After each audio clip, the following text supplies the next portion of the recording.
Begin with some breaking news out of Perry, Iowa. An early morning school shooting injured several people there.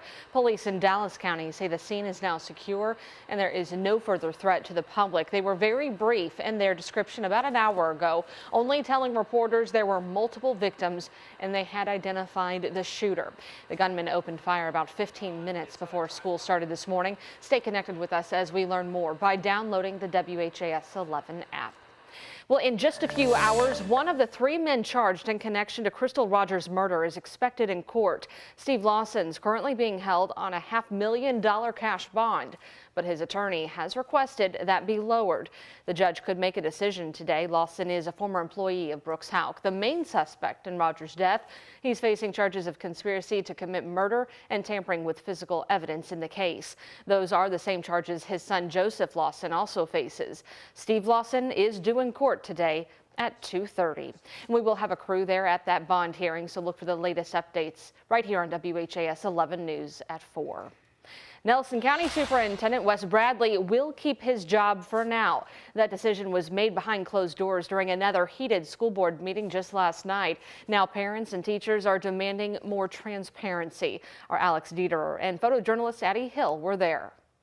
Outside in Bardstown, parents lined up holding signs that said it all and set the tone for what was coming next.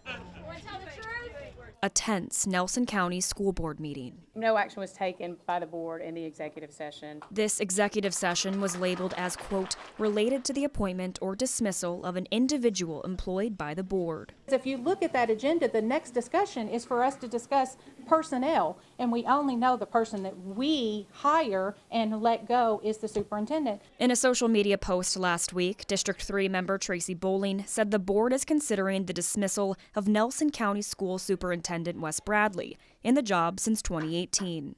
A move that some educators like Trista Wheatley don't support. Every single day, the 6 hours that we have them, we're making sure things happen. It's the outside, it's this kind of meeting we have tonight, the things that are happening and the politics around us that then can get things cloudy. Teachers, parents, and students. As we're going right now, I'm really scared about what it's going to look like next year. The tension has been high for 2.5 years as the school board has been considering the merger of 2 high schools, a controversial move that the superintendent doesn't support. But for now, he keeps his job. We want Wes. We want Wes. Alex Dieterer, WHAS 11 on your side. In a 4-to-1 vote, the board appointed Jake Thompson as interim board attorney. The previous attorney just resigned on Friday. The board also issued a request for proposal to find a permanent attorney through the Kentucky School Boards Association. Please raise your right hand and say aye. Aye. Aye. I'm absolutely a no due to this is so unbelievable of this council. Another tense meeting there, a council meeting in Clarksville. They've officially have a new police chief. Tuesday, the town council ultimately voted to remove Mark Palmer as its police chief, a decision that came down to a 4-to-3 vote. Palmer served 33 years on Clarksville's police force and the last 12 as chief. The council voted to replace him with Captain Nathan Walls, another officer on the force. The former chief criticized a lack of communication, specifically from the 4 council members who voted him out. Walls says in spite of the controversy, he plans to focus on his new job to protect and serve the city of Clarksville. We've got a job to do. When you get down to it, we're tasked with protecting this town. So all the things going on in the background, all the political things, all the things going on the internet, you know, I want to be aware of some of that, but my job is to protect this town. Mark Palmer will now transition to a new role as the town's public safety director. WHAS 11 reached out to all 4 council members who voted to remove him. None of them have agreed to an interview. Well, today we are expected to learn more about the arrest of a man accused of assaulting a woman at gunpoint near PRP. In a social media post, LMPD had said 22-year-old Christopher Thompson was identified using DNA from a scene. Police say it happened at Yazoo Street off of Terry Road back in July. A woman said a man held her at gunpoint, assaulted her, then drove her to an ATM where he made her withdraw money. This is the same area where at least 7 different women reported being assaulted and robbed. After the LMPD issued a warning about these assaults, they say no other incidents were reported. Police, though, cannot confirm if Thompson is responsible for those string of assaults. We are speaking to detectives at this moment about that arrest. Hear what they had to say coming up today at 4. Alabama police arrested a man believed to be involved in a Louisville murder. You may remember LMPD was searching for this man, 37-year-old Lamar Jones. He was wanted in connection to the shooting death of Therese Cureton back in August on 26th and Market. Cureton left behind a wife and 6 children. Last month, his sons told us how they want their father remembered.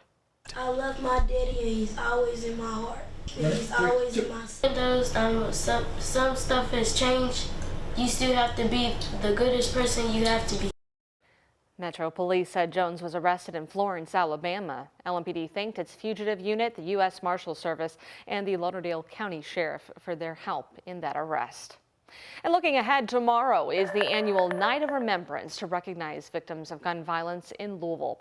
Victims' names will be read during a candle lighting ceremony. Louisville a cappella group Lincoln Bridge will perform in memory of one of their own members who's among the victims. The ceremony is tomorrow from 6 to 7:30 at Bates Memorial Baptist Church in Smoketown. Well, what is presented as a bill to curb gun violence in Kentucky could actually have other effects for homelessness around the state. The Safer Kentucky Act would essentially outlaw sleeping in public or private spaces outside, including interstate overpasses or bridges. The act is better known for what it would do to stop violent crime.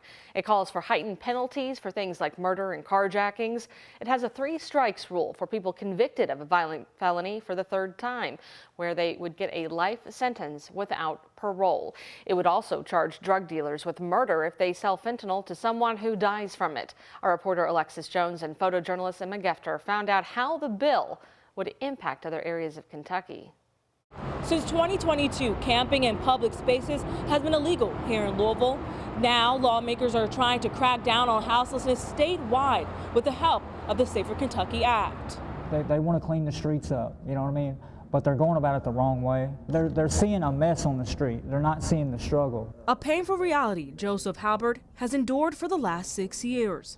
Halbert says he's made his way around Jefferson County, living in tents for survival. Kept me out of the elements, you know, kept my stuff dry so I had somewhere to eat food, you know. But now the street camping he and many others depended on is under attack this legislative session. Republican lawmakers plan to sponsor a proposal that would ban street camping throughout the Commonwealth. It's a part of a wide-ranging bill called the Safer Kentucky Act. Representative Jason Nemes of Louisville supports the bill. He says it aims to improve public safety. It's trying to identify violent criminals, make it easier to identify them, easier to catch them, and we're putting them in jail longer. The particular portions of the Safer Kentucky Act just say you're not allowed to just camp anywhere you want to in front of someone's home or property. According to the proposal, people would be guilty of unlawful camping if they enter or remain on a public or private space with the intention of sleeping there, even if they're resting inside their cars. The first time a person refuses to leave, they will be charged with a Class B misdemeanor, which can lead to fines or jail time. To make more criminals out of where there's not a criminal, that's not going to solve anything. You're just putting a little more court costs and a few more fines on them. That's all it's doing. However, Representative Nemes says otherwise. It's not criminalizing homelessness. It's trying to say, let's put together a process to help these folks. Nemes says the bill calls on local governments to create an area where people can camp and receive resources. But the bill doesn't lay out how officials will get the funding for outdoor spaces. It also plans to block funding for Housing First initiatives that provides permanent housing without behavioral or rehabilitative requirements, which Halbert says will only make matters worse. If you cut it, you're snowballing the problem again. There's an epidemic going on. You're not going to cure it by hardening your heart. In Louisville, Alexis Jones, WHAS11 on your side. The legislation comes at a time when the city is ramping up homeless camp clearings. We obtained records showing Louisville has cleared more than 100 camps since July of 2022. These areas you see on your screen are scheduled to undergo cleanings every Wednesday, and the number went up significantly once Mayor Craig Greenberg took office. These camps, mostly in the downtown and New Lou areas, were cleaned 38 times last year. Under Mayor Greg Fisher, there were no Wednesday scheduled cleanings until October, and they only did 8 the rest of the year.